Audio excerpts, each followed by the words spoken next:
৪৭তম BCS এর preliminary পরীক্ষা আগামী জুন মাসে আয়োজন করা হতে পারে। পরীক্ষার সুনির্দিষ্ট দিনক্ষণ চূড়ান্ত না হলেও এই সময়সীমার মধ্যে পরীক্ষা আয়োজনের প্রস্তুতি নেওয়া হচ্ছে।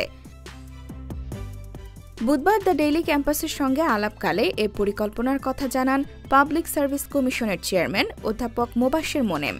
পিএসসি চেয়ারম্যান বলেন, ৪৭তম বিসিএস এর আবেদন গ্রহণ শেষ হওয়ার পর পূর্ণ কমিশনের সভায় পরীক্ষার তারিখ নিয়ে আলোচনা করা হবে। আমাদের পরিকল্পনা হল জুন মাসে প্রিলিমিনারি পরীক্ষা আয়োজনের। সার্বিক পরিস্থিতি বিবেচনায় পরীক্ষার তারিখ চূড়ান্ত করা হবে। বিষয়টি প্রক্রিয়াধীন রয়েছে। ৪৭তম বিসিএস এর আবেদনের সময়সীমা বাড়ানো হবে জানিয়ে অধ্যাপক মোবাশ্বের মোনেম আরও বলেন, নির্ধারিত অর্থাৎ আগামী ২৭ ফেব্রুয়ারি ৪৭তম বিসিএস এর আবেদনের সময় শেষ হবে।